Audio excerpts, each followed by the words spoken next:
What's up everyone? Welcome back to another video. Today's video is going to be all about downtime. That is taking a break from running. I personally believe and have learned from experience that every runner should take at least 1 week to 1 month off once a year. Your downtime period may look different than somebody else, kind of just depending on when your peak race is and how your season plays out. Now I know 1 week to 1 month off can sound super intimidating and honestly super scary. You know, you work your ass off all year for countless hours to achieve peak fitness, and now all of a sudden you're supposed to rest. How are you supposed to manage that, and how are you supposed to get through that mentally? You are supposed to rest. I promise you, your body is going to thank you as well as your mind. Time off is essential to your training. It allows your body to absorb all of the hard work you put in and then adapt with those fitness gains moving forward into your next training cycle.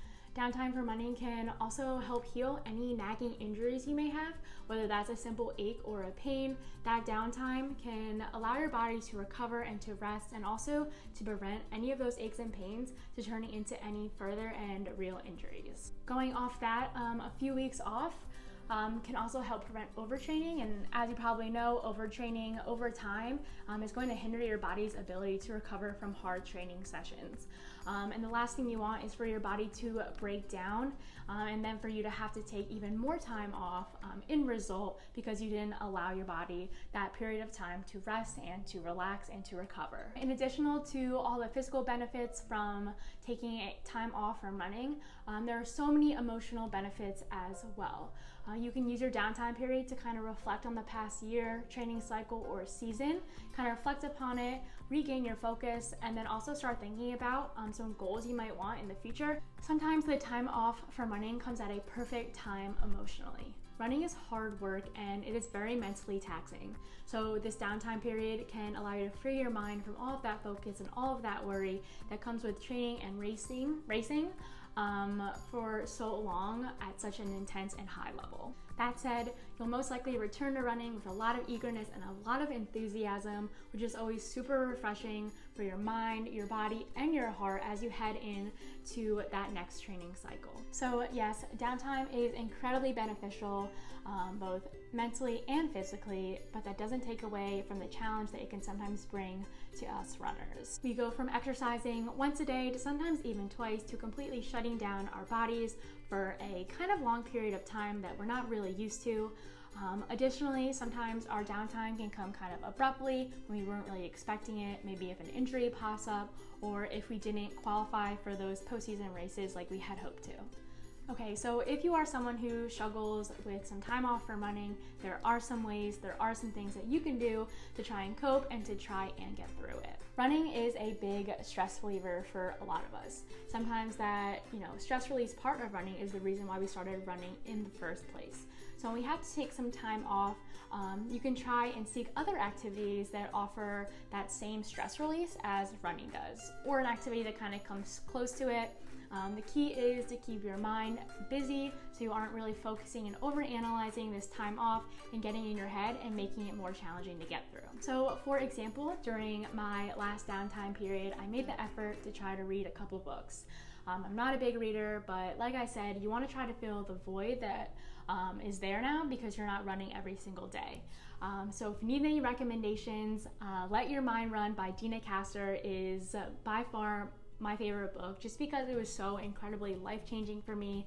I've already read it twice, I've highlighted, I've written down all the quotes that really stuck with me throughout the book, and it actually made me even more excited to get back to training and to get back to running once my next training cycle was starting back up again. So I also picked up listening to podcasts. And since I am a running nerd, running podcasts are my go-to now. There's Allie on the Run Show, Running for Real with Tina Muir, Rogue Running, The Morning Shakeout.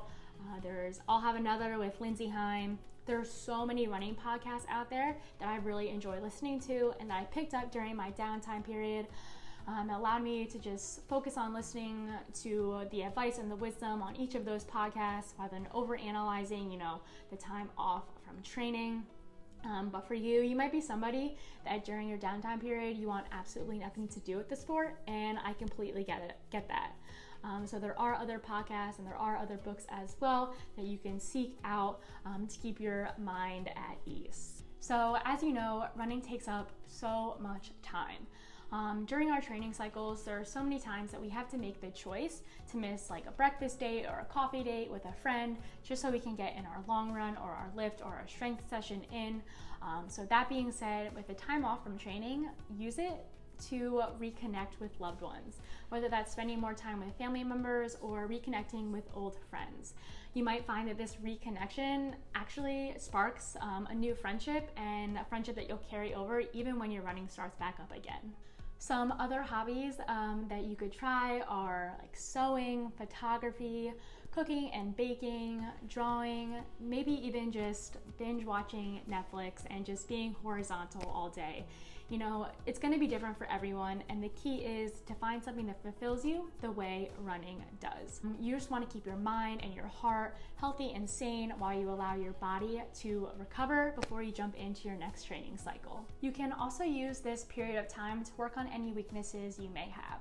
So that might be flexibility or range of motion. So maybe you pick up yoga and you decide to make sure that all your muscles and all your ligaments, all your tendons are ready to go once you start training again, and you'll actually start your training back on a stronger foot than when you ended it, because you decided to focus this downtime period on working on yourself and working on something that you need to improve moving forward. Use this time to just focus on yourself. Running takes up so much time that we usually go from training to class or training to work or something like that. And although training is ultimately for you and for your benefit, sometimes you kind of miss out on that time to just take a deep breath and focus on how you can improve internally. So whether that's meditation or breathing practice or goal setting and gratitude lists, there are so many ways that you can work on bettering yourself and help yourself grow, so that when you start training again, mentally you are in the right headspace. You can actually form so many habits then going into that next training cycle to have. So for example, from the book that I read, Let Your Mind Run by Gina Castor, I'm always writing gratitude lists or thinking of them or writing down my dreams. I'm also putting on affirmations on the mirror, just reminding myself what I want in life out of running and outside of running. And that has carried over into my training once again. So all those positivity practices that I have learned have then carried over now, and I find myself, approaching workouts with a much better mindset than before the downtime period. So really take this time to focus on yourself and to find a way that you can grow outside of the sport. Lastly, when you find yourself struggling during a period of time off, whether it was a scheduled downtime or you might be injured, I want you to keep in mind that you are not and you are never, ever alone. Remember that even Olympians and elites take off time.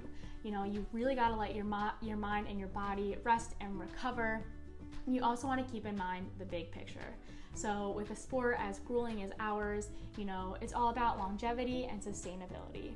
You want to continue to improve down the line, and 3 years from now, you still want to be running PRs and show on the line happy and healthy. So this period of time is going to allow your body to recover and absorb all the training you have already put in. So keeping in mind that big picture, and then ultimately you want to stay healthy. You don't want to get hurt, and you just want to continue to improve. So this downtime period is essential for that. I promise you, your mind and your body will thank you in the short term and the long term. So just stay patient and remember that all runners go through it and that you will get through it. I hope you found this video helpful, whether you're in a downtime period right now or not. And if you have any other tips or advice to help you get through downtime or that have helped you in the past, feel free to leave it down in the comments below, or if I missed anything at all. Also, if you find yourself struggling and you need just another set of ears to kind of confide in, never hesitate to reach out to me on Instagram. I would love to offer you some more advice or just be here as a friend to listen. So if you have made it this far, I just want to thank you from the bottom of my heart. I really enjoyed talking about this. The longevity and the sustainability of the sport is something that I'm incredibly passionate about. So I thought this topic was really important to bring up here. If you liked it, feel free to click the like button, and if you enjoy my videos, I would love if you subscribe to my channel. Tune in next week for my next video, but until then, happy running.